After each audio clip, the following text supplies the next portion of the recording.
1996. I stayed there for 2 years, 96 to 98, which was really interesting time because 96 to 97 was British and 97 to 98 was Chinese. So it was a handover, very interesting time to be in Hong Kong. Okay, and then Manuel and I were their professors at CityU, visiting professors, and then we came back to, where did we come back to? Berkeley, I think. Or to Carnegie Mellon, I can't remember where. But Felipe stayed on, and Felipe stayed on. And then he became out of the department, and then he really was the major person in Hong Kong. But I think you've retired by now, but you're still affiliated with City University of Hong Kong. Yeah, they made me something like emeritus professor. But Felipe is one of the 4 authors of our book, as I mentioned, and then went on to do the book on Condition Number with Peter Brugerser. Yep. And we've just known each other and been friends and forever. So that's correct. Felipe is going to talk about flocking, work he did with Steve. Thank you very much, Tenor. I also want to thank the rest of the organizing committee for inviting me. I actually didn't expect to give any talk when I was invited, but Indica gently twisted my arm. And he even suggested, because I retired, say I don't have anything new to explain, but Indica said, well, but it would be very nice if you could give a talk on flocking. And not only he suggested me the topic, but I tried to avoid it and say, well, you know, I am isolated in the French countryside. I have no computer, no library, no nothing, only my mobile phone. And Indica said, no problem. I found these old transparencies, so you can use them. So the transparencies are prepared by Indica. He even modified this line here. I hope you don't get any old check of mine, otherwise. So let me talk a little bit about what is this. This is a paper we wrote with Steve in 2007. And in a way, it wouldn't be out of place to say that the origin of the paper is this place, the University of Berkeley. Steve made here a friend called William Wang, who was a linguist, a very well-known linguist. And chance would make it that around the time that Steve moved from Berkeley to City University, Bill Wang also moved from Berkeley to City University of Hong Kong. So at some moment in time, Bill was interested in the evolution of languages, and he asked Steve whether he could come up with a model for evolution of languages. And then together with Dingsheng Zhou and Steve, we wrote a paper, and okay, time passed, well, we published the paper, and one day Steve comes to my office and says, you know, I just received an email with an attachment, and it's this paper, and he passed me a paper, and says, and this guy said that what we did for the language paper is not too good because we use for our evolution a matrix that remains fixed. And then he was interested on a situation in which those matrices somehow capture influence between agents. A situation in which the influence will change with time. And the typical situation is flocking because essentially agents that are closer to you influence you more. But Steve said, but I am not happy with the paper that this guy wrote because he has a condition for flocking. By the way, flocking means convergence to a common velocity. So he has a condition for flocking that involves, in discrete time, the whole sequence of states. And then he said, that's no good. What it would be nice is to have a condition on the initial state. That's it. And say, if the flock, if the group of agents, a group of birds, begin under this condition, then eventually they will have a common velocity. They will converge to a common velocity. By the way, the model that was on that paper, the basic idea, was that if there is a bird here, there is a radius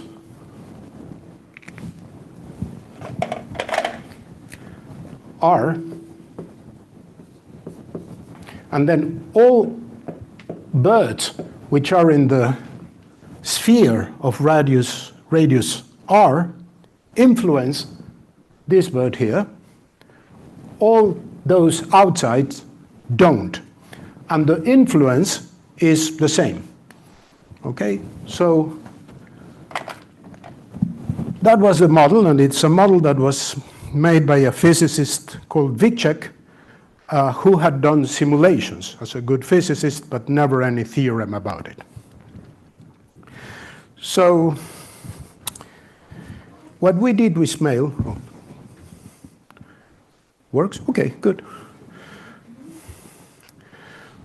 The all transparencies, general theme, reaching a consensus without a central direction. Examples, well, it can be common languages, that's what we already had. Common belief in a price system. Steve had worked in economy. And then really what we were interested was the third one, flocking in a population, say, of birds or fish whose members are moving in Euclidean space. So we proposed the following model. Every bird adjusts its velocity by adding to it a weighted average of the difference of its velocity with those of the other birds. That is, at time t, and here belonging to the natural, so I am considering discrete time. Okay? At time t, and for bird I, the difference in velocities between time t and time t plus 1 will be a weighted average of this difference with all the other birds, and the weight is this Aij, and that's very important. And what is it, this Aij?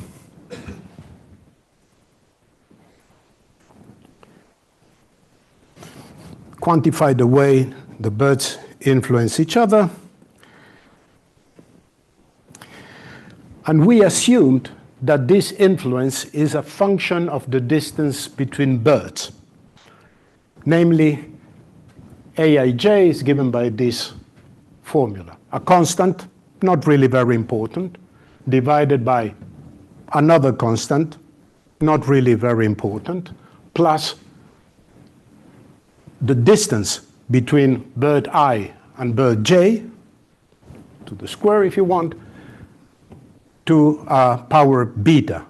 Very important, very important. So the idea basically is that the more far away the birds are, the smaller the influence they had on me. In a way, one can say, well, but maybe this is more realistic, because when birds are very far away, how can you even notice them? But I like the example of an opera theater. You know, I am humble, so when I go to the opera theater, I go to the paradise, right above. So the soprano finished her aria, and everybody clap hands. So if you observe, after a very short time, there is a synchronization, and everybody in the theater are clapping hands together.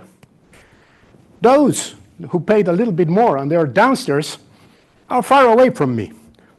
I cannot distinguish between each of them.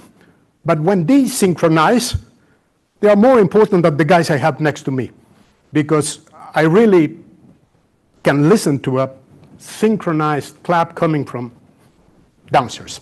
Okay? So maybe it makes sense to consider all of them. At any rate, this is the model that Steve came once to my office and gave me what he called a scribble. A scribble is 2 or 3 pages, handwritten, with isolated formulas and things that it's difficult to understand what really is going on there.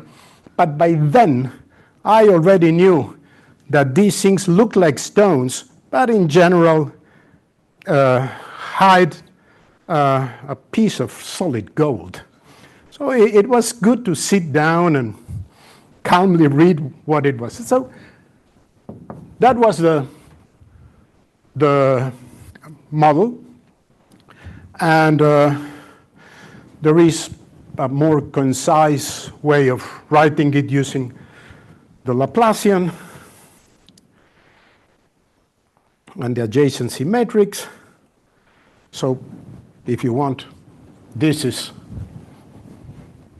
the compact, succinct way of writing it.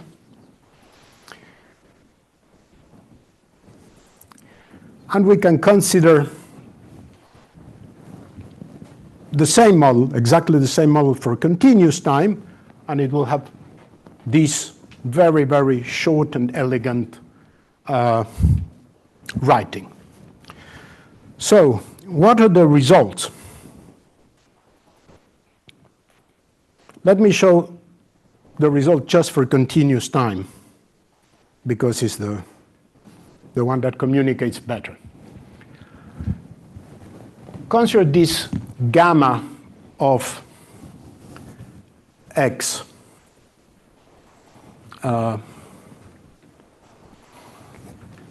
This gamma is, forget about the half, it's not important, it's the sum of the distances between birds. So we could call that the dispersion. It tells me how separated birds are. If this number is small, if this quantity is a small quantity, it means that birds are very close to each other. If it's large, it's that at least a few birds are very far away from other birds. Similarly, this lambda is a similar quantity for the velocities. If this quantity is small, birds are essentially already aligned. And in addition, they are not only aligned, but there is no larger difference in the magnitude, in how fast they are going, even if they go in the same direction. So they're going in similar directions and roughly at the same speed. So let's assume that we have a solution, xv, of the system of ordinary differential equations that I showed before, so continuous time system. And let's write lambda of t to be lambda of the velocities at time t, just to simplify notation, and gamma of t, the same thing. Here should be x. Gamma is x, x of t. Okay? So this is the theorem.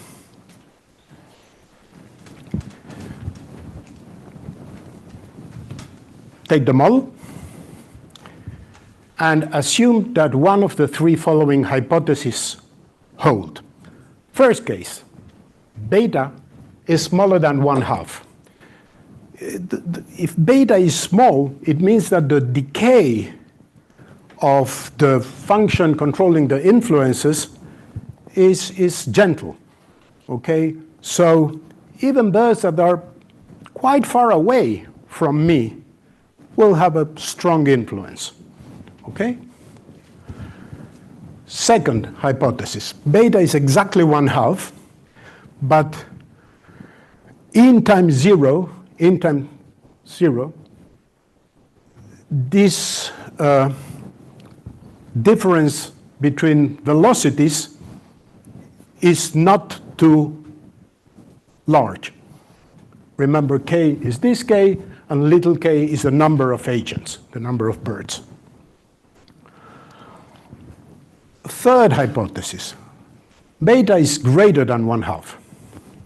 Now, if beta is greater than 1/2, we need a stronger condition. Here, the only condition that we need is on the velocities.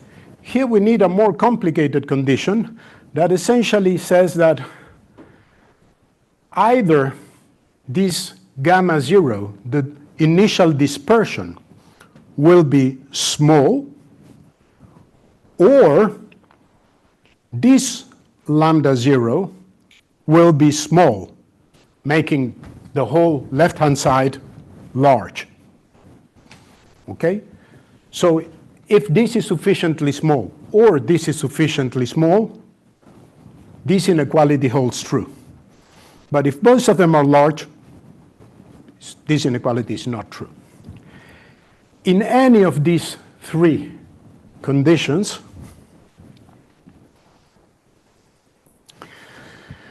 there exists a constant B0 such that for all t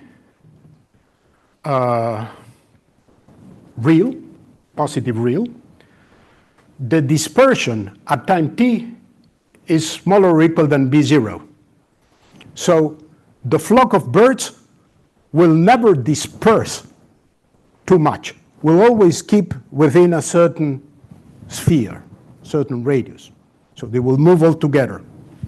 Maybe like this, but all together. In addition, when t tends to infinity, lambda t, remember lambda is the difference in velocities, the disagreement in velocities, tends to 0. So the birds converge to a common velocity. And the vectors xi minus xj tend to a limit vector xij hat for all ij smaller or equal than k. So the distance between any two birds will tend to a fixed distance, and then two birds will keep flying, maintaining the distance between them. So flocking in unconditional for large influences, conditional for small influences.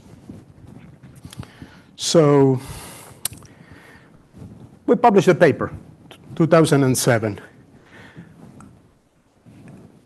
I am still surprised because this paper was completely not mainstream for what Steve and me were doing at the time. I mean, we did it because that other paper came and Steve couldn't not to be himself, read it and say, no, but this is no good, they should do something better. But after doing it, Steve simply changed to do other things. I just got a PhD student at the time that was, his background was good for these sort of things and not that much for what I was doing in complexity or condition. So I still worked a little bit with my PhD student. Let me skip the similar theorem for discrete time. There is a similar theorem for discrete time, and give some previous and posterior related work.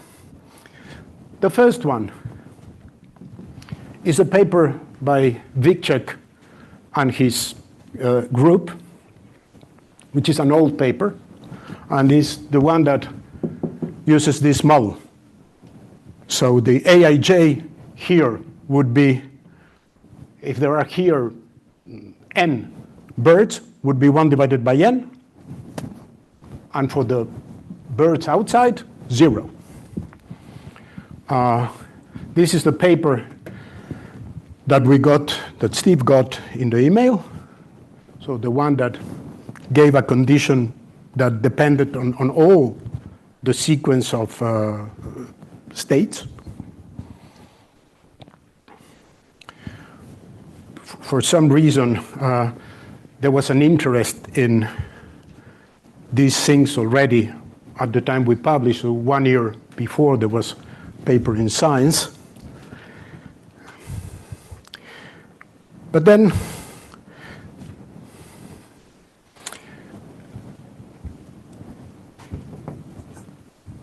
Steve was in 2007 in Chicago, and then Jackie Shen was visiting, as a researcher at that time in Minneapolis, and he was visiting Steve from time to time, and Jackie was immediately interested in the flocking thing. He wrote 2 papers, both in 2007, so immediately. One, he added hierarchical leadership, saying, well, assume that the flock is not like birds, just like that, but imagine that is like an army in which smaller ranks follow higher ranks, but not vice versa. And he got similar results. And then he wrote another paper in which he assumed that instead of having K agents, the number of agents is enormous, like bacteria in a fluid. And then instead of modeling this with a system of ordinary differential equations, having an enormous number of ordinary differential equations, he modeled this with a single partial differential equation, in which he has a function which is like a density.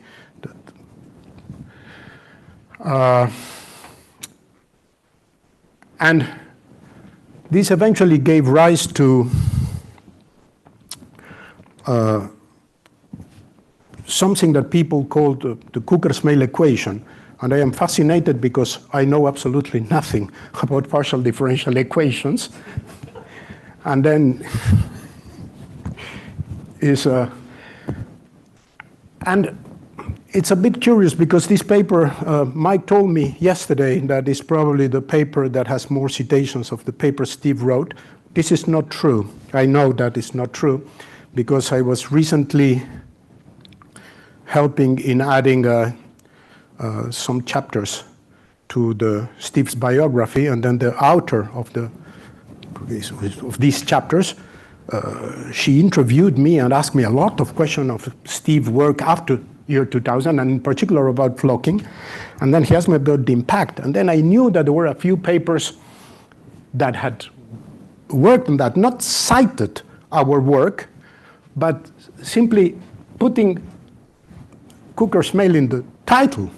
So I went to Matsinet and I looked, and it turned out that there were something like 250 or something like that at that time. I don't know how many are right now. I didn't look. But there were many. And many of them dealt with these PDEs. I remember seeing one of it that says the Cucker-Smale-Navier-Stokes equation.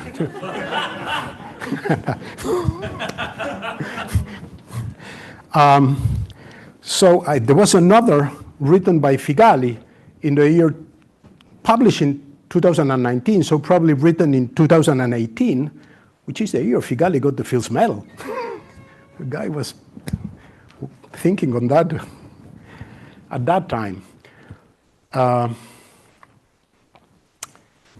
Interestingly, you could ask, what's the relationship between really flocks of birds and these models, formal models? And there is an Italian physicist who, with his group, he studied flocks of birds that were flying over Rome, migrating from North Europe to Africa. They do that every year. And then he set up a number of, I don't know what exactly, cameras to track their motion, and he had an algorithm to deduce what was the law of their motion. And the law was nothing like this, because it was not topological. It had to do with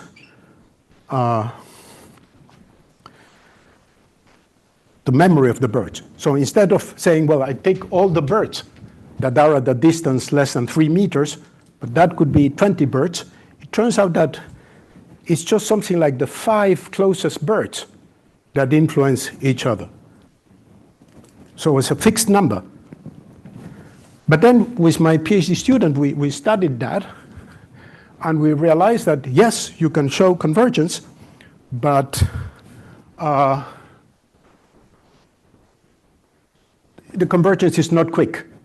And in our paper, the convergence is exponentially fast. So I always I suggested in the paper that we wrote with my student that probably once the birds are flying, you use the model that the Italians just checked when they are flying. But when the birds begin flying, so assume birds are drinking water, there is a noise because a tiger is approaching, whatever. And then all of a sudden, whoa, all of them start flying at the same time. But they start flying in different directions. And shortly after, they converge. Probably this shortly after is something closer to this. What else can I tell you? Oh, yeah, by the way, so I will follow the talk of Léon Chua this morning. The Italian physicist is called Giorgio Parisi, and he got the Nobel Prize in 2021. Again, to my enormous surprise. People doing these things get the Nobel Prize. And, well, I think I gave you an idea of what this flocking paper was, and maybe I should stop here.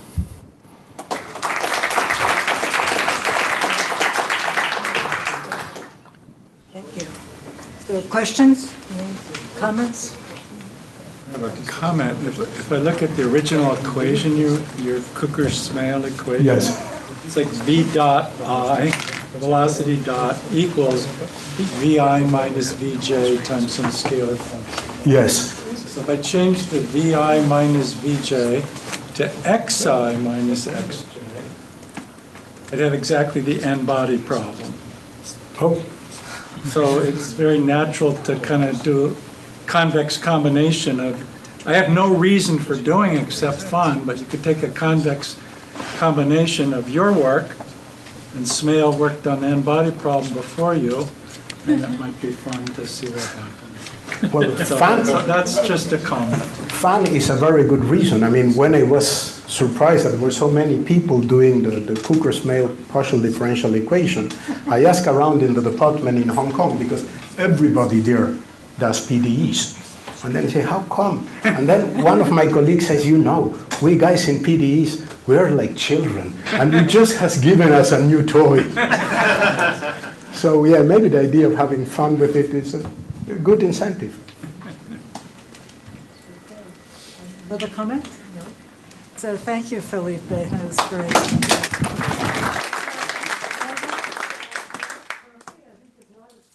Food these days, right? Breaks here and there, so enjoy and then come back half hour.